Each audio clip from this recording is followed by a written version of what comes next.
이곳은 충주 미륵대원지 또는 미륵리 사지라고 불리고 있는데요. 충청도에서 경상도로 넘어가는 큰 제가 있는데 바로 하늘제라고 합니다. 바로 하늘제 넘어가기 직전에 있는 사찰로서 현재 전체적인 사역의 규모와 위치, 구조 이런 걸로 봤을 때 고려 시대에는 원의 역할을 했을 걸로 예상되는 사찰입니다. 이 사찰은 관련 기록이 거의 없어서 창건 시기는 정확하게 알 수 없습니다.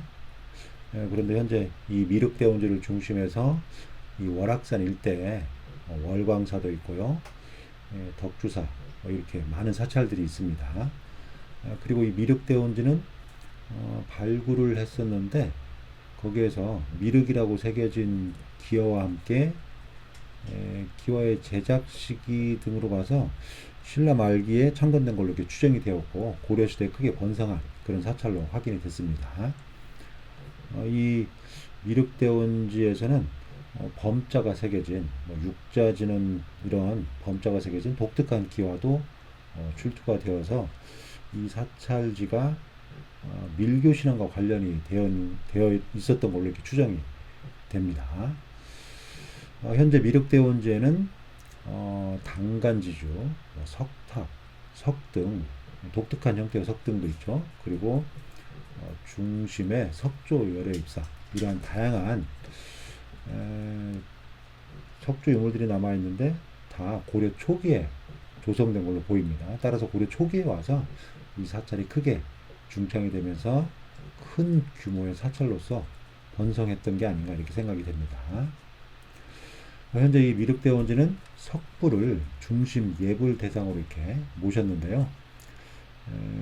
목조 건물로 지은 법당이 아니라 석조로 만든 인공 감실 형태의 법당이 조성되어 있어가지고 우리나라에서는 아주 독특한 희귀한 사례라고 할 수 있습니다.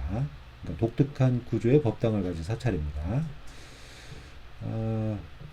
그래서 이 자연 안반을 활용한 인공 석굴이 아니라 중국에 가면 다 자연 안반을 이제 파내서 그 안에 인공 석굴을 조성을 했는데 우리나라 같은 경우는 화강암이 많아서 그 화강암을 파내서 인공 석굴을 만들기는 상당히 어렵습니다. 그래서 이와 같이 감실 형태의 인공적인 돌들을 쌓아서 석굴을 만드는 그런 형태가 몇 군데 있는데 그래서 학술적으로 아주 중요하다고 볼 수가 있죠. 대표적으로 석굴암 여기 마찬가지죠. 그렇지만 이제 자연암반을 파서 만든 곳이 이제 군이 인공석굴이 있기는 합니다.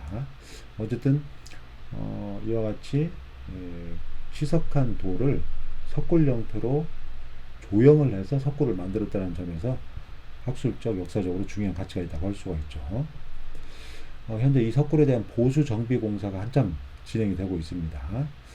석굴 주변에 대한 어떤 정비와 함께 전체적인 어떤 경관 또 자연 환경 이런 것들을 고려해서 정비 보존 공사가 실시되고 있다고 하는데요.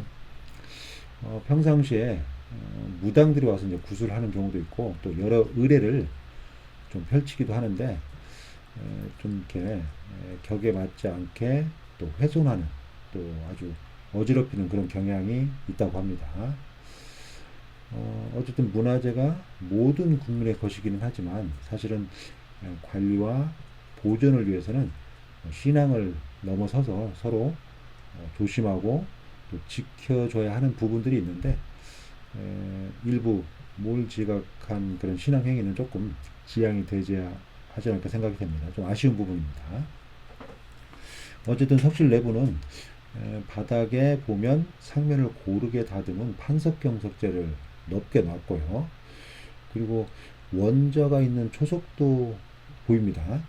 이것으로 봐서 이 초석이 만약에 옮겨진 것이 아니라면 석불을 한 가운데 조성하고 이 석불을 보호하기 위한 별도의 목조 건물이 있었을 가능성도 추정해 볼 수가 있습니다.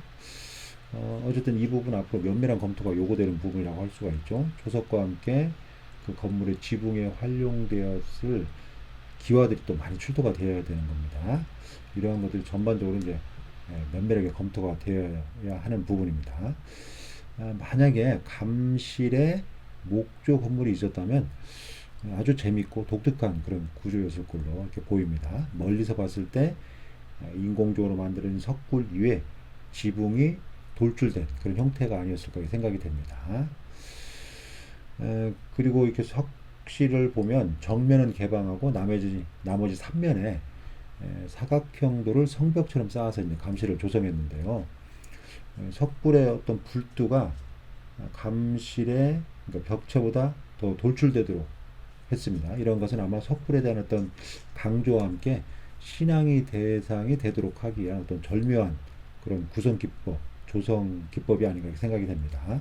그러니까 설계자가 처음부터 아주 계획적으로 설계 시공한 그런 측면이 있다고 할 수 있습니다. 그리고 벽면에 이렇게 군데군데를 보면 별도의 작은 감실을 마련을 했고 그 안에 작은 부조상을 배치를 한 곳도 있고 비어 있는 곳도 있습니다. 이와 같이 작은 감실에 부조상을 배치해서 가운데 있는 석굴을 공향하는 그런 모습으로 석굴을 전체적으로 조성했을 걸로 보입니다. 그런데 현재 감실을 보면 부조상이 남아있는 경우도 있고 비어있는 경우도 있습니다. 오히려 비어있는 경우가 더 많은 것으로 봐서 어느 시기에 반출되거나 도난이 많이 일어났던 걸로 이렇게 생각이 됩니다. 오랜 시간 동안 전승되는 과정에서 문화재가 훼손되거나 반출되거나 도난이 되었음을 알 수가 있는 거죠.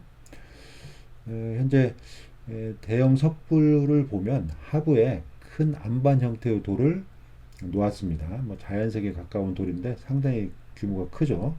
아마 육중한 하중을 잘 받치기 위해서 이렇게 큰 돌을 놓은 것 같습니다. 그리고 석불은 저 위쪽에 보관까지 총 5개의 돌을 결구해서, 그러니까 불신의 일부분들을 잘 조각해서 그것을 짜 맞추어서 현재 위로 올려서 석불을 조성했는데요. 이런 걸로 봐서 처음부터 이 석공이 아주 계획적으로 설계하고 시공했음을 알 수가 있습니다. 그런데 현재 석불 하부의 바닥을 보면 빈 공간도 있고 또 석불을 견고하게 유지하기 위해서 끼움돌들이 공간에 끼워져 있는데 왠지 모르게 어색하고 좀 위험해 보이기도 합니다. 다시 말해서 석불이 아주 육중한 하중을 가지고 있는데 그 하중을 받치기에는 조금 위험해 보인다는 거죠. 그래서 가능하면 빨리 이 견고함이나 또는 무게 중심을 측정을 해서 과학적이고 좀 종합적으로 이 석불의 어떤 하중, 무게 중심 이런 것들을 측정을 해서 정밀 조사를 해서 석불의 어떤 무게 중심이 지나치게 한쪽으로 치우치거나 또는 그로 인해서 붕괴되는 것을 빨리 대비를 해야 되지 않을까 이렇게 판단이 됩니다. 상당히 육중한 돌들을 부위별로 조각을 해서 하나의 불상으로 그것도 입체 불상으로 조성을 했다는 그런 석불이라는 점에서 상당히 주목되는 그런 석불이라고 할 수 있습니다. 앞으로 잘 보존해서 후손들에게 그대로 물려주어야 할 소명이 바로 우리 세대, 우리 시대에 있다고 할 수 있습니다.